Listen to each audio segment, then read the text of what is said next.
नमस्कार बच्चों। किसी ने कहा है कि कुछ पाने के लिए कुछ खोना पड़ता है। तो आज हम सार्थक स्टडी सेंटर के माध्यम से आपके बीच पुनः आए हैं संख्या पद्धति लेकर के। आप लोग इस वीडियो को ज़्यादा से ज़्यादा देखें और शेयर करें। तो संख्या पद्धति, इसमें हम सबसे पहले बात करते हैं प्राकृतिक संख्याओं के बारे में। और जैसा कि आपके सामने लिखा है संख्या पद्धति। संख्या क्या होती है? संख्या वो है जो हम गणना के लिए प्रयुक्त करते हैं।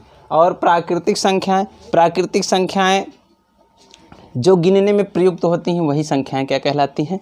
प्राकृतिक संख्याएं। प्राकृतिक संख्याओं के संग्रह को हम n से प्रदर्शित करते हैं। n 1 2 3 4 5 ... इस तरह से प्राकृतिक संख्याओं को हम n से प्रदर्शित करते हैं, क्योंकि नेचुरल नंबर होता है। अगर आपसे बच्चों कोई पूछता है कि ये बताइए कि सबसे छोटी प्राकृतिक संख्या क्या है, तो क्या बताएंगे? सबसे छोटी प्राकृतिक संख्या 1 है। अगर आपसे पूछा जाए कि ये बताइए कि सबसे बड़ी प्राकृतिक संख्या क्या है, तो हम ये बताएंगे कि सबसे बड़ी प्राकृतिक संख्या ज्ञात नहीं किया जा सकता। आइए अब प्राकृतिक संख्याओं के बाद पूर्ण संख्याएँ आती हैं। क्या आती हैं बच्चों? पूर्ण संख्याएं। पूर्ण संख्याएं क्या होती हैं? पूर्ण संख्याएं जिन संख्याओं में जीरो सम्मिलित होता है, यानी जिन प्राकृतिक संख्याओं में हम जीरो को सम्मिलित कर देते हैं तो वो संख्याएं पूर्ण संख्याएं कहलाती हैं। जिस तरह हम लिख सकते हैं 0 1 2 3। अब इसमें कुछ ज़्यादा नहीं, सिर्फ क्या है, जीरो सम्मिलित किया गया है। जीरो को सम्मिलित करने से सभी संख्याएं क्या बन जाती हैं? पूर्ण संख्याएं बन जाती हैं। पूर्ण संख्याओं को होल नंबर यानी इनके संग्रह को W से प्रदर्शित करेंगे। 0 1 2 3 4 ... तो होल नंबर आपने देख लिया। अब इसके बाद पूर्णांक होता है। क्या होता है बच्चों? पूर्णांक। पूर्णांक किसे कहेंगे? पूर्णांक में आप देख सकते हैं प्राकृतिक संख्याएं, पूर्ण संख्याएं, यानी पूर्ण संख्याएं और उसके साथ ही साथ जब संख्याओं के ऋणात्मक क्रम में लिखते हैं, पूर्ण संख्याओं के साथ पूर्ण संख्याएं 0 1 2 3 4 इस तरह से लिख दिया। अब क्या करेंगे? इन प्राकृतिक संख्याओं के ऋणात्मक मान को भी लिख देते हैं साथ में। तो इस तरह से आपको मिल जाती हैं जो संख्याएं प्राप्त हो जाएंगी वो सभी संख्याएं कहलाएंगी पूर्णांक। इसे I से समझ में आ रहा है बच्चों? जैसा कि आपने देखा पूर्णांक संख्याएं जब लिखी गई तो इसमें जीरो के आगे सभी धनात्मक संख्याएं हैं। इन धनात्मक संख्याओं को धन पूर्णांक तथा बच्चों जो ऋणात्मक संख्याएं हैं इन्हें ऋण पूर्णांक कहा जाता है। अब इसके बाद बात करते हैं हम परिमेय संख्याएं। अब परिमेय संख्याएं क्या होती हैं? परिमेय संख्याएं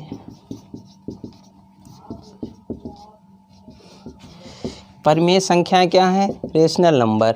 रेशनल नंबर के अंतर्गत यानी परिमेय संख्याएं वे संख्याएं होती हैं जिन्हें हम P/Q के रूप में लिख सकते हैं। P/Q क्या है? P को हम अंश तथा Q को हर, यानी अंश और हर के रूप में अगर लिखी गई संख्याएं लिख ली जा सके तो ऐसी संख्याएं कहलाएंगी परिमेय संख्याएं। जैसे सभी प्राकृतिक संख्याएं जो हैं, सभी प्राकृतिक संख्याओं को हम क्या लिख सकते हैं? P/Q के रूप में लिख सकते हैं। 1/1 2/1 इस तरह से 5/1 जितनी भी प्राकृतिक संख्याएं हैं 3/1 4/1 सभी प्राकृतिक संख्याओं को हम परिमेय संख्याओं के रूप में व्यक्त कर सकते हैं। साथ ही साथ सभी पूर्ण संख्याओं को भी परिमेय संख्याओं के रूप में व्यक्त कर सकते हैं।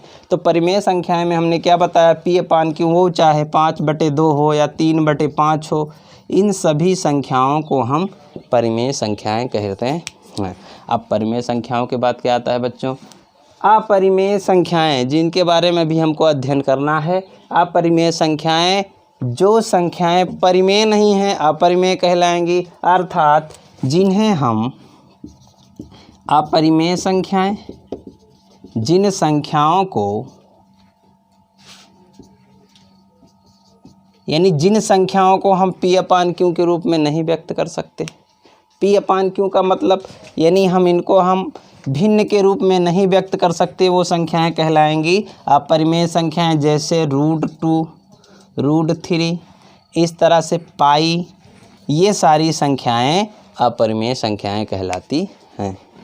जैसा कि अभी बच्चों आपको चैप्टर में मिलेगा कि दो संख्याओं के बीच की परिमेय संख्याएं, यानी दो संख्याएं आपको दी गई हैं, इनके बीच की परिमेय संख्याएं आपको ज्ञात करनी है। यदि एक परिमेय संख्या ज्ञात करनी हो, मान के चलिए आपको दो संख्याएं दी गई हैं, x और y है। दो संख्याएं क्या हैं? x और y हैं। अब इनके बीच की परिमेय संख्याएं ज्ञात करना है, तो बीच की परिमेय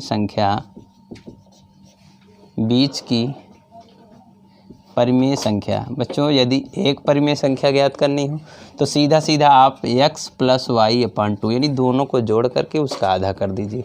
अर्थात यदि 3 और 4 के बीच की परिमेय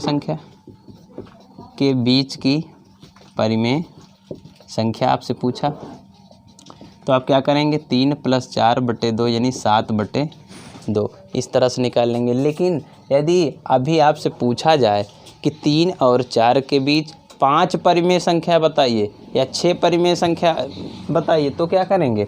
तो 3 और 4 के बीच अगर बोला, आपसे प्रश्न है 3 और 4 के बीच 5 परिमेय संख्याएं,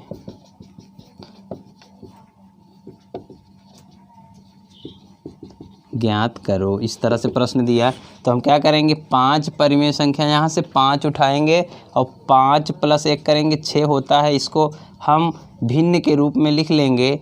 भिन्न के रूप में लिखने के बाद 6 से हम ऊपर और नीचे गुणा कराएंगे, तो आपके पास क्या मिल जाता है? 18/6। और इसमें क्या करेंगे? 4/1 लिख करके ऊपर और नीचे 6 से गुणा करा दिए, 4 छंग 24/6। इस तरह से बीच की परिमेय संख्या हम लिख सकते हैं। 18/6 के बाद क्या आएगा? 19/6, 20/6, 21/6, 22/6, 23/6 और ये 24/6, यानी इसको हमने काट दिया। 6 तिरिक 18, 6 चौक 24, तो आपको 3 आगे मिल रहा है।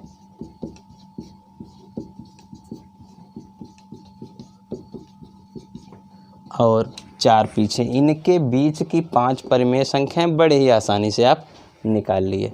इस तरह अब चलिए चलते हैं हम चैप्टर पर।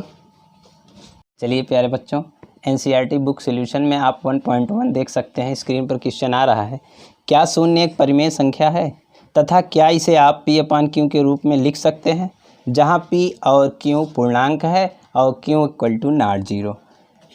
तो हाँ बच्चों, देखिए अभी आपको बताया गया परिमेय संख्याएं क्या होती हैं जिन्हें हम p/q के रूप में लिख सकें। तो 0 को हम लिख सकते हैं, यहाँ लिख सकते हैं, क्योंकि पहले सबसे पहले लिखेंगे, हाँ, क्योंकि 0 को 0/1 में लिख सकते हैं।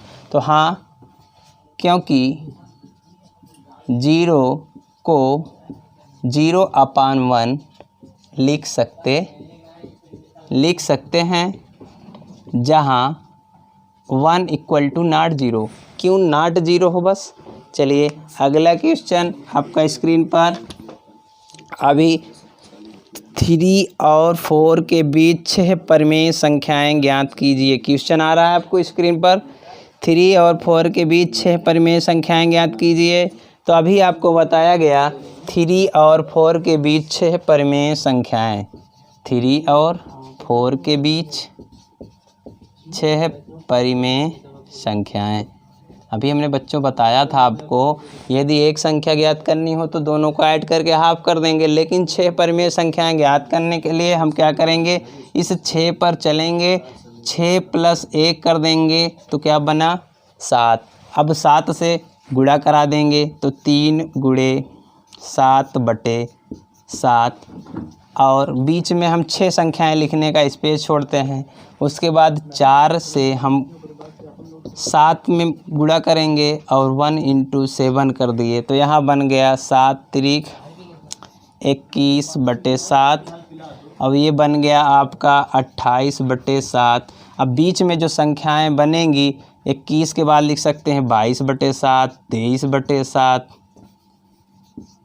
24/7, 25/7, 26/7, 27/7। इस तरह से 6 परिमेय संख्याएं आपको मिल जाती हैं। किनके बीच? 3 और 4 के बीच। चलिए अगला क्वेश्चन स्क्रीन पर है, 3/5 और 4/5 के बीच 5 परिमेय संख्याएं ज्ञात कीजिए। किसके बीच? 3/4 और 3/5। स्क्रीन पर देखिएगा क्वेश्चन। 3/5 और 4/5 के बीच क्या करेंगे? कितनी परिमेय संख्या है उस पर जाइए। 5 परिमेय संख्या है, 5 यहाँ लिखा है।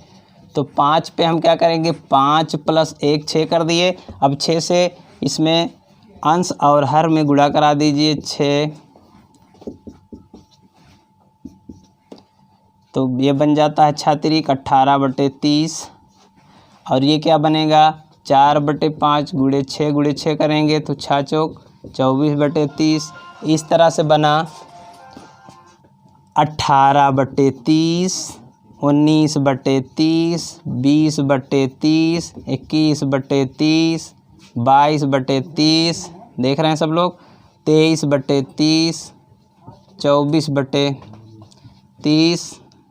अब इनके बीच हमें मिल जाती हैं 5 परिमेय संख्याएं। अब अगला क्वेश्चन आप स्क्रीन पर देखिए। नीचे दिए गए कथन सत्य हैं या असत्य? कारण के साथ अपने उत्तर देने हैं।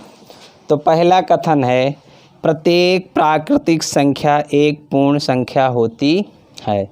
जैसा कि अभी हमने आपको शुरुआत में बताया था कि सभी प्राकृतिक संख्याएं पूर्ण संख्याएं नहीं हो सकती। पूर्ण संख्याएं वे संख्याएं हैं जब प्राकृतिक संख्याओं के साथ 0 सम्मिलित किया जाए। तो अतः हम लिख सकते हैं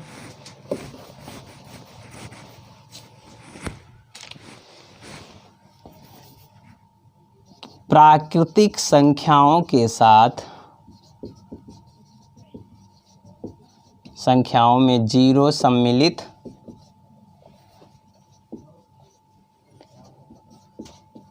नहीं है। प्राकृतिक संख्याओं में 0 सम्मिलित नहीं है, अतः यह पूर्ण संख्या नहीं होगी।